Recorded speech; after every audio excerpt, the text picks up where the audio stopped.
Hello ma'am, come down here. Kajitang mid mai sila kajitang kanam tao ba nila. Kaya kajik haugat paga ngarang dagi video sim kaptang upload tao kaya na mayam gi mafam da layram mani. Chaisu chay ningi, ngang su ngang ningi, sausu sau ningi, amna haida adumok po. Ayuk ngantan na pajadra kajitang tao nili se karino karim dagi antadra. Facebook sida amamada emo aigi video si yang lega kongai ma natapad ba comment su tawrakani ai khangi adumuk po hana hayawge ko afabna comment tawra afabna jawab phangani aduga nasigi video si wakbil Palestine madai di hauji ya khoigi Assam India da paliba government asigi maramdani video se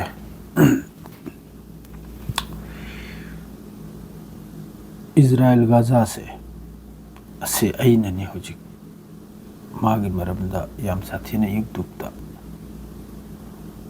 ama paulang piri se Israel Gaza se da hojik taunre se Palestine gi asigi maramda asiga election ga kuno mari laina de asiga wak bil ga kuno mari laina de Israel siga Palestine siga kuno mari laina de wak bil ga su Palestine ga mari laina de wak bil ga su hojiki bot ka mari su laina de tongal ne si punjal bi kuno mayam ahan bana please Palestine da kari ori hai to ai 24 ghanta ai 24 hours de video ama ani thangalim ni YouTube ta Palestine gi maramda Gaza gi lan gi maramda Palestine gi maramda kamba country na wangangi Islamic country amgi amtana wahad kalam tawanate Palestine gi maramda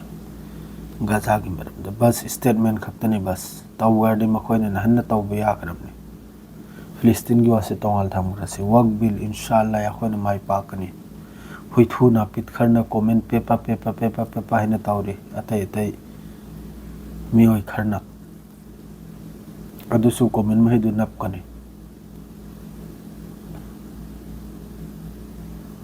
wak bil gi damak ta mayam na protest tawri hujig alhamdulillah full support ni yakhoi gisu ekhoina su mai pakani soidamak asima laikira adre di election si chahi gi laimni election si chahi gi adum oidna laikramni adum kum gi election si adum laktna laikramni sida handak nungsinramba yamba inaudu mathangi election yobda thinai onthona phatkhidraba loimaktagi hana phatkhidraba dusman loidana phatkhidraba pochi election si vote harisini ichina phun halle irup in ma na ba engthin halli laikai da nungsin hande mana tawrise bot khargi damakta pining buda piu chorcha taw bi gano maya pining buda piu nangi right ni nang kana da pi garim no kana ba support taw garim no pining buda piu nangi choice na ba sida ikoi pangal masen se da thok tana launa na khona dana asal da di सरकार से आरो 15 बछर मा सरकार से पाल के दौर में बीजेपी से इंडिया आई मा बो सपोर्ट तो बिवान तय नारी से मा 15-20 बछर मा पाल के दौर में सिदा सुमे मा कमेंट तो निरे अब करी करनो कना कना नु मत मते तय सु खंगी ब्रने चार अनु दोन सरकार न पीबी चेंग दो तवरो नु दोन सरकार की नौकरी दो थादोक लम लो दो ना चार अनु अब किलो मंगा एली दो दुसु चार अनु लौरो न अब adu yamna bu magi against torde ya khoi ju against ni ma anti muslim ni ya khoi khangi ne ma khangdab na te ne adu ai gi mi du faradi karim ta bera laite ne ai gi lep ka dar ba candidate to faradi ne mana ai khoi gi damak ta thabuk su ni ya khoi pangal samaj ke damak ta kan bataw ni haina mana lep ta na wasak la di ne bera laite ne support to bewana te sida ai khoi ne sida thok laga amaga engthi ne dana amago China dana tawri se mase nungai tabai ne ina hari se madre di akoi na mamai pai dana cheli buma khai dana kari taw khre ne wa bhaktai lang the jaga bne ai support to biwa na te mayam na aina kari gumba lalamba yaw rasu mayam nga piu ko याकोरमदा हजि ब्रिज सारे कनादनो साखरे दो मतमदरो कना लाकलमले मयाम अदुम हाइबिगाबो अदुम वासे लालदी लाले हाइबिरो आबो हाइरा कने आ मतमदरो कांग्रेस ना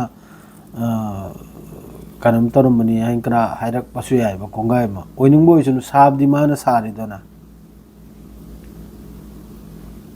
असिगुमो वा मयाम लयाबो अदु कयानी अदुम याखोइसि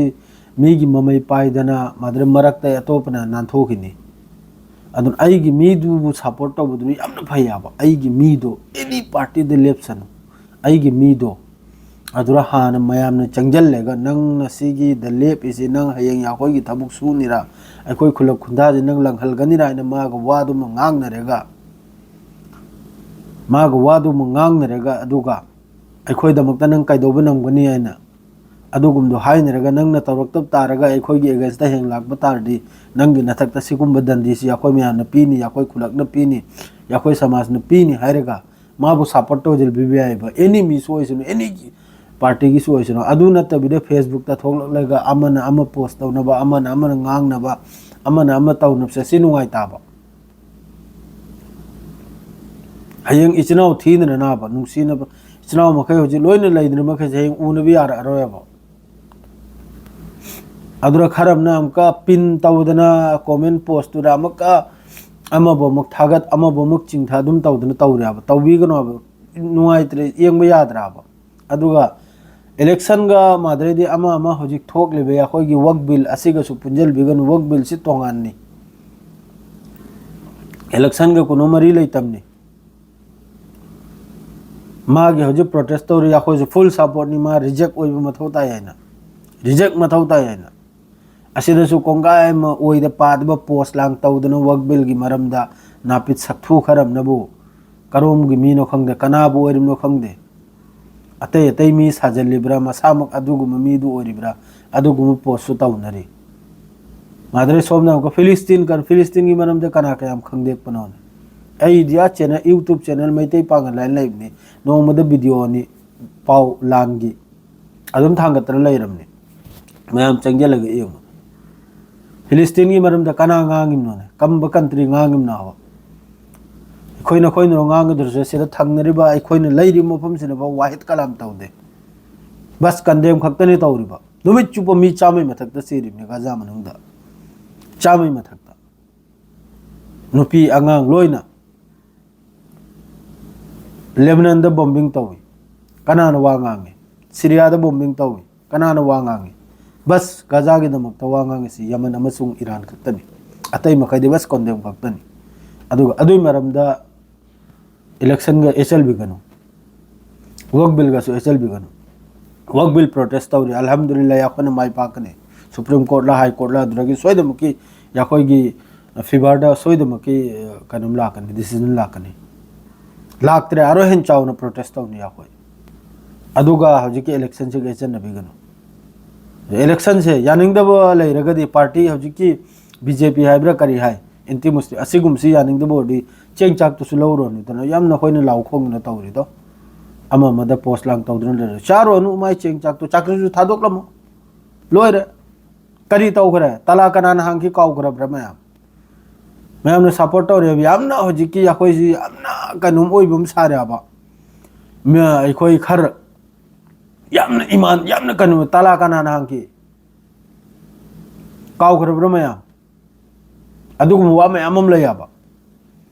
अदुना पॉलिटिक्स ते चंगनिंगदे नसा नसाना अपामबदो हक्ता सपोर्ट तौरगा नसा नसाना अपामबदो नाइनबिगनु प्लीज नसा नसागी राइट नि पुट पेबा हक्ता चटलेगा नंगना पिनिंग पार्टी दो अदुरक्ता सपोर्ट तौबियो सेंग नाइब अदुरक्ता वोट तौबियो अदुगा सी मरमदा इचनाव थीनरगा याखोइ मसेन